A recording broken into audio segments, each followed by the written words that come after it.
Yeah. Yeah, I'm in I don't know if you call it a halfway house or a transition house. It's a place where you can go to get off of the street. There's it's made for that, to help the homeless people. But however, they have recently informed us that there's too many people living here, and they have to get rid of 3 of us. So there's 3 of us basically just getting booted out here, and then actually we should be out now, but they're giving us a grace period the next couple of days to get out with and they're not even giving us any resources to go find another place. They're just like, you got to get out, and that's it. This is not the first time I will have been homeless. I've been homeless before, but back then, when I was homeless, I was an alcoholic. I drank all the time, but I don't do that anymore. So now this is going to be, an experience a little bit different because, I quit drinking years ago. So now, but the house is like I said, it's a house with 13 people living in one small house, packed in. And they were starting to pack them in as many as they could until some type of government agency found out and said that you had to get rid of some people. So I was on the list because I was they charge us to be here, even though it's a homeless center. They want to charge us, and they don't call it rent, they call it program fees, because it's basically a recovery house is how they frame it, and make it sound like it's a program when there really isn't a program. There is no program. It's just a way for them to be able to charge money and then evict us without having any type of a lease, or they don't feel like that they have to deal with like eviction notices and any legal processes. So basically they can just say, okay, get up and leave, and you have no choice because we're not paying rent, we're paying program fees. So even though it's a place, even though it's a shelter, they're charging us to be here. And living conditions are less than satisfactory. There's roaches, there's bed bugs, and I'll make sure I show you those because I can show you all the spots on my arms and legs that are getting eat up by bed bugs. They don't, they expect us to pay the money to get rid of them. They don't put out any money for trying to get rid of them, and we have to shell it out of our own pocket to go buy the poison to kill them. So this is I can't say it's the worst living conditions. It is a roof. But here in just the next couple of days, I am without a job right now. I did have a job, but I got laid off. Things started to look up for me, but circumstances have led me jobless right now. And even though I'm looking, it's not the easiest thing to do. Even though, somebody says, just get a job. Well, I've put in like dozens and dozens of applications on Indeed and other places, and I just don't get any replies. Apparently, there's a lot of people looking for work right now, so the competition is heavy. I don't have a car, so a lot of the jobs, I've actually had jobs that didn't seem to matter. It's like jobs that didn't involve a vehicle, but they still require a car and a license. And I'm thinking there's jobs that actually say you have to have transportation in order to have the job, and it doesn't have anything to do with driving. And that doesn't make any sense. I definitely am trying to find a job, but, I'm a very creative person.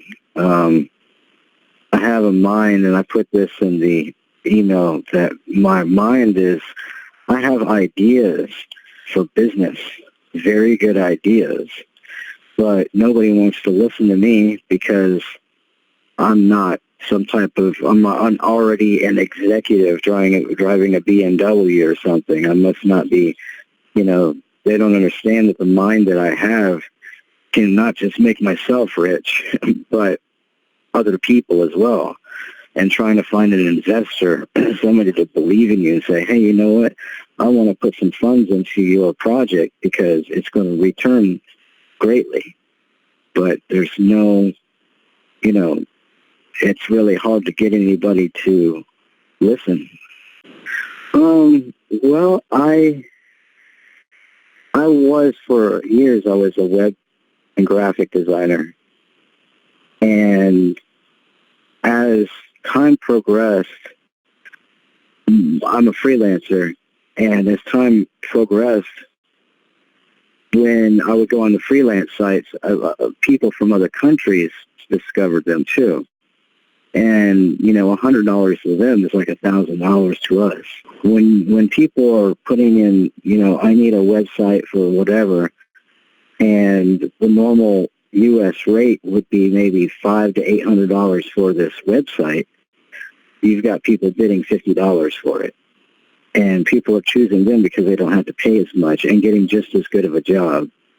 So now that people are trying to, people like me who have a experience in that kind of thing, we can't compete to that. Plus, I never went to college for it. And so even if I apply for jobs for graphic design, they don't take me seriously. So now it's been years since I've really did too much except for myself, and I don't really have as much of a portfolio. I'm not saying I still couldn't do it, but it's hard to rebuild a portfolio and things like that. So, I know a lot of things about marketing, and I've had a lot of marketing jobs in my past. I was a house painter for 5 years as well. So I have a lot of experience in different things.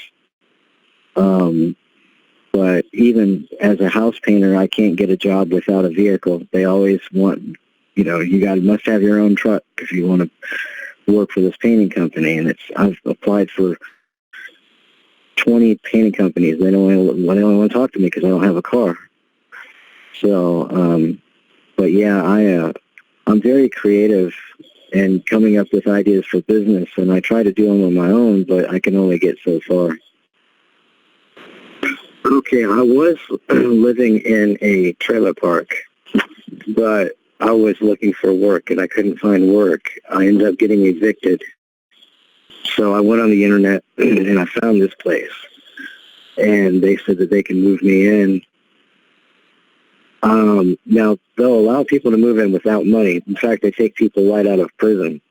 But you have to, as soon as you get here, find a job and start paying. Otherwise, they won't let you stay. So, and I sleep on a couch. There's 4 people that sleep. There's 5 couches. One of them's empty. But now there's 4 people, and I'm in the living room right now. I would be outside, but my phone... I had taken a nap before you called. When you called, I woke up. I'm like, oh, I knew it was you. No, that's fine. But my phone was on charge, but it didn't have a good connection, so it's charging up right now, because otherwise I'd be outside. In fact, it's charged up enough, I think I could probably go outside without waking everybody up, because I got somebody sleeping across from me. But we pay $100 a week just to sleep on the couch. I normally get enough sleep, but I get woken up a lot because I sleep on a couch. It's right next to the kitchen, so people are walking by from other rooms and getting up and walking by constantly at night, turning on lights. People get up early in the morning, so you really can't. When they wake up, I try to wear earplugs. That helps too, but it's a choppy sleep. It's not really that. It's not like I just go to sleep and wake up nice and refreshed. I normally end up waking up 2-3 times in the nighttime. So, because the guy over here snores like crazy. So You know, I'm in St. Petersburg, Florida, charged up enough and going outside. So, because I don't want to wake everybody up. They're not. They're sawing logs anyway. But I come out here and walk around all the time, just trying to get a better idea of what I want to do. I make the plans and I make pitches in the air, like if, you know, as if I'm talking to people, pitching my ideas and things like that. So I come out here quite a bit at night. And, you know, there's a lot of things that I do. I would want to start a YouTube channel because of I can't do it very much because I don't have a place to do it. You know, I like to be able to set up and record and do a YouTube channel and do some other things. I don't have the privacy to do that, so it makes it difficult. Basically, this is something that could happen to anybody. This is not something that, I mean, some people are and some people know that they're so far into debt that if they lost their job, they could lose everything. It only takes one thing or one person to say something or do something, or, you know, in order, and you end up losing your job or you're losing everything you have because, you know, you're not prepared for it. It's something that people just go on every day thinking, I've got a job, I got a house, I've got a family, I've got a car, and I'm good. And you know, they might be paying a mortgage, they might be paying car payments and insurance and things like that, but it doesn't take very much at all. I think that the majority of people that don't realize that they are just an inch away from homelessness themselves. Because if they were to, you know, ask yourself, if you went into your job and they said, we're laying you off, or you got fired, or because maybe something was said against you, or you lost your job, what would you do? You know, and a lot of people say, I just, you know, go find another job. Wrong. It ain't that easy. It's not that easy. And especially in, you know, certain circumstances with me and other people, my situation's a little more unique, but than other people just being homeless. And it doesn't, not all homeless people are addicts. I know that I used to be an alcoholic. I used to be a drunk. I used to drink all the time. The reason why I was homeless a couple of times when I was in my 20s is because of my fault, because I drink all the time. And that's what the public kind of thinks, oh, they're alcoholics, they're drug addicts. We don't want to give them money because all we got to do is buy another bottle of booze, things like that. Well, I haven't drank in years. Now I'm still homeless and I'm clean. I don't spend money on alcohol or drugs or anything like that. I don't do any of that. So now that's not the cause. And anybody could be homeless. And I believe that that the majority of the population in the United States are not far from being homeless if something like that were to happen. Divorce, you know, all kinds of things can happen. It can all happen at once, and that's usually what happens. You lose your job, you lose your family, then you lose your house, and you lose your car. Last thing you got is driving your car, but then sleeping in your car, and next thing you know that they're coming to tow that away too. And then you have nothing. And once you get down, you're down, you're buried under, and you're trying to climb yourself out, but the dirt just keeps falling down on top of you because you can't get out. There's so much against you. So getting down, people like me who are trying, people like me that have multi-million-dollar ideas can't even get anywhere because I'm down. But that's the thing, is you got to understand that when I say you, I mean the population is not far from being homeless, because anything could happen. I believe I'm not familiar with it enough to do that. I don't really know much about it. It's not something that I'm familiar with, especially I'm sure a lot of people like me, I don't watch much TV. I don't invest time into watching TV because I'm investing my time into business. Been actively trying to find investors on, and I've emailed a lot of investors, ones that will start you up with, anywhere from $10,000 to $100,000 in investments. I have talked to several people already, but they're just, I was talking to a guy in California about an idea that I have, and he couldn't grasp how it was going to make money, and it was just so obvious. So I'm not really sure what was wrong with him, but I haven't tried Shark Tank because until you just mentioned it wasn't an option. And then think about it because I think I've seen it one time, but yeah, there is like investor.com, but most of these sites that want you to contact investors and put in your profile, they charge for that, whatever their fee is to be able to contact the investors. The mistake that they make, though, is about once a month, they give me an email of 3 names of investors and their company that shows their company name.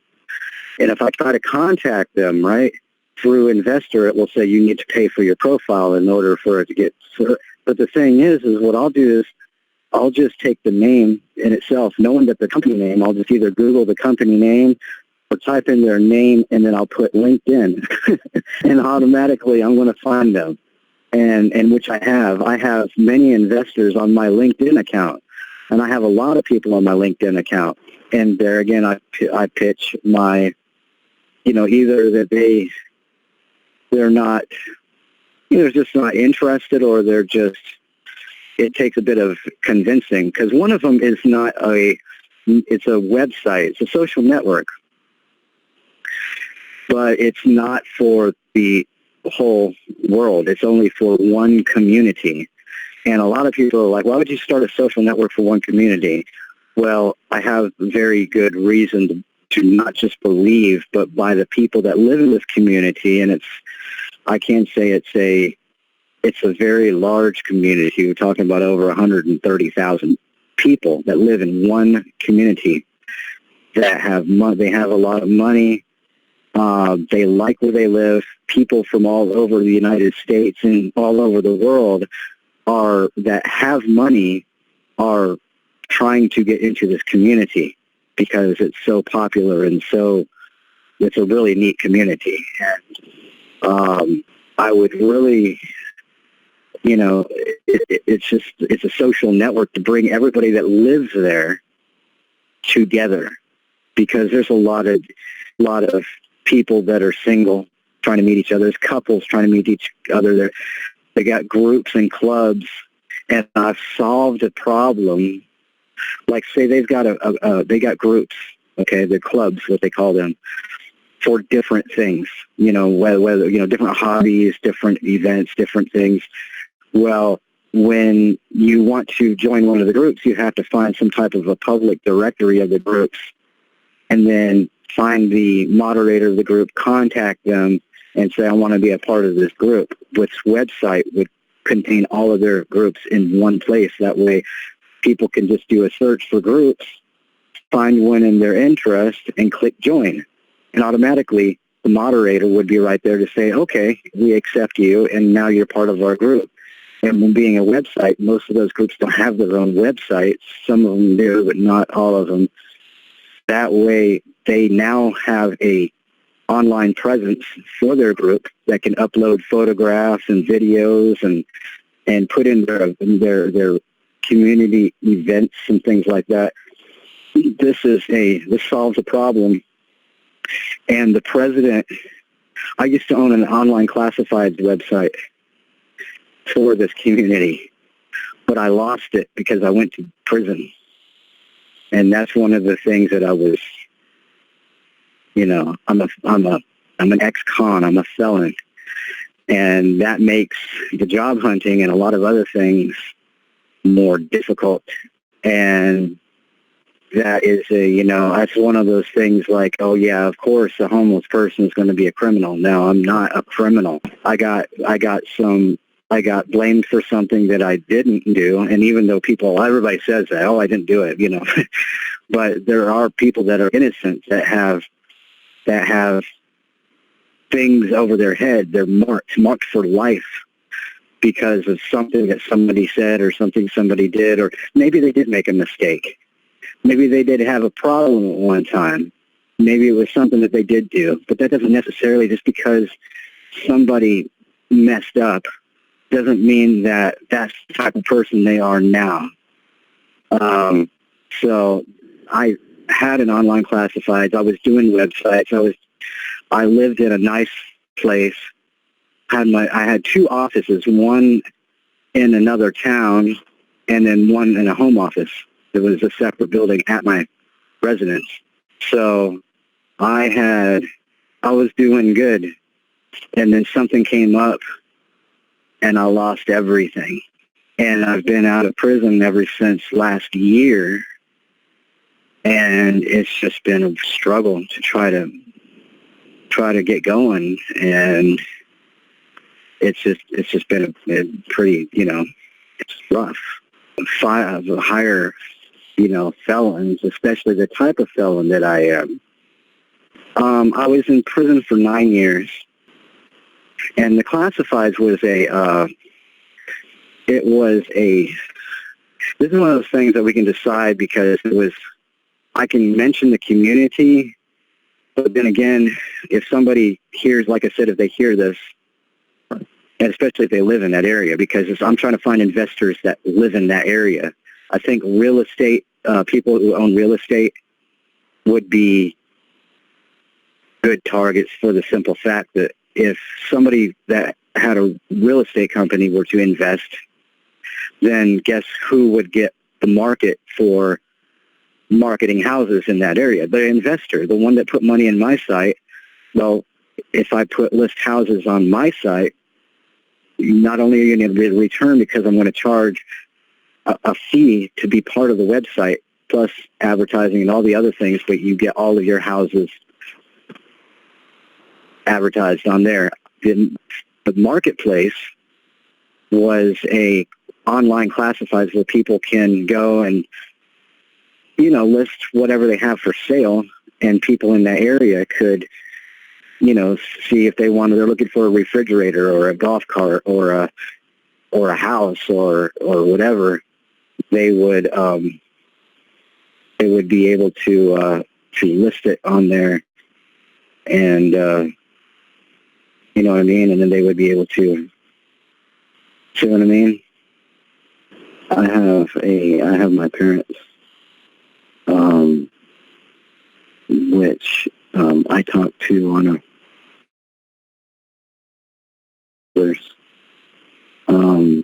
they gave me a little bit of support when I was in prison. They had,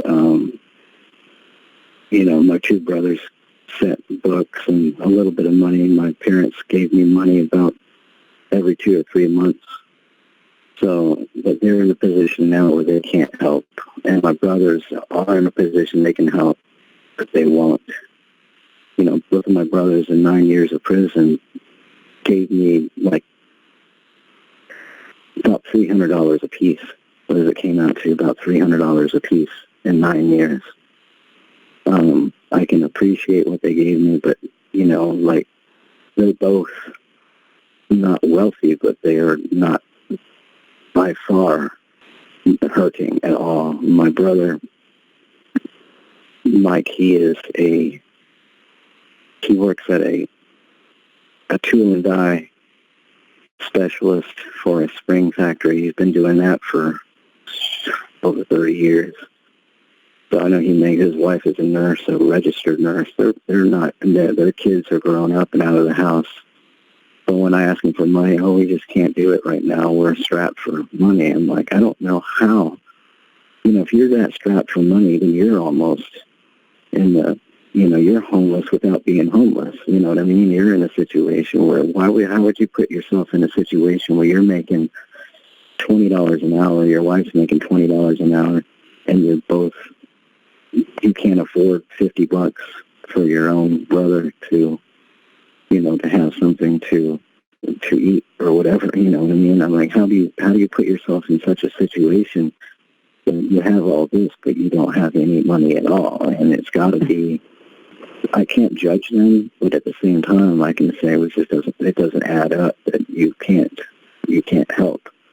I know my oldest brother, he's working, he's making decent money too. I think he made about $15 an hour, and he works a lot of overtime. And he had, but his wife is sick a lot, so I can see where, money could be going for medical bills and stuff like that. So, and Mike, we text back and forth every maybe month, just, hey, what's up, It's not a close family. We don't have anything against each other. We don't have hate for each other. There's no family feud or anything like that. It's just not a very close, connected family. We're just not, we don't communicate that much. I mean, I need to call my mom. I keep thinking about calling her, and I keep forgetting because I got so much going on, and I get so tied up in doing what I'm trying to do to get ahead that I just, like, oh, shit, I can't. I forgot to call Mom again because the 12 o'clock rolls by, and I'm like, oh, man, I forgot to call Mom today, and I've been trying to, the meaning is that I keep my mind so occupied. I'm always trying to do something to get out of the situation that I'm in. And it's like I said, I'm down, and it's hard to get out. As far as friends, I have one friend that I met in prison, and he's the one that brought me to St. Petersburg. And he had some money that he put up to get me into a trailer here in St. Pete. But I couldn't find a job because I just got out of jail, and I couldn't find a job, and I ended up getting evicted. I really only have one friend. He doesn't even talk to me that much anymore. I don't know, because, a friend is somebody who does something for you and doesn't expect something in return, but when he wasn't seeing a return on what he helped me with, he doesn't talk to me nearly as much now because he expected me to, which I gave him some money when I was working, but it takes, I was working at a bread factory, working a boatload of overtime and doing really well, and I got laid off. So I was just starting to do something for myself, and then I got laid off. And just like that, I was getting ready to get financially okay, and that just kept crashing. It's like just when I'm trying to get ahead, something always happens to bring it back down, and it just doesn't seem fair. But I know that I keep a positive attitude, knowing that the reason why things are happening is because better things are going to happen. So just because you're down doesn't mean that I don't see things, because I'm a teacher of, I kind of in a way a success coach. And as long as you focus on the positive will come to you. And I believe that the things that seem bad are just, it's the chaos before the peace. It's all the stuff that may happen, but we can welcome it, saying, because this is happening, I'm getting ready to, I lost my job, but there's a reason. Maybe it was meant for me to do tattoos, because now I've already met a lot of really cool people and people that want to help. Now I'm starting to network, and that's the big thing, is to network. And once people know your situation and they get to know you, first they got to get to know you. People they don't want to help anybody they don't know. So that's why I agreed to do this interview, is because now maybe they get a chance to kind of get to know me, and they'll want to help. And if anybody wanted to, and I can just say this to anybody that would be listening, is that I'd like to be able to find somebody that believes enough in me that they could at least meet with me. Go have lunch or something like that, or just give me a call on my phone or email me and say, hey, I'm interested to know what your business ideas are, because some of my ideas are good, but just I don't have that's one of the reasons why. Actually, the main reason why I agreed to do this video is maybe somebody out there will hear it and say, hey, you know what? I want to give this person a chance. I want to hear what they've got to say. So, all right. Well, thank you very much. All right. Bye-bye.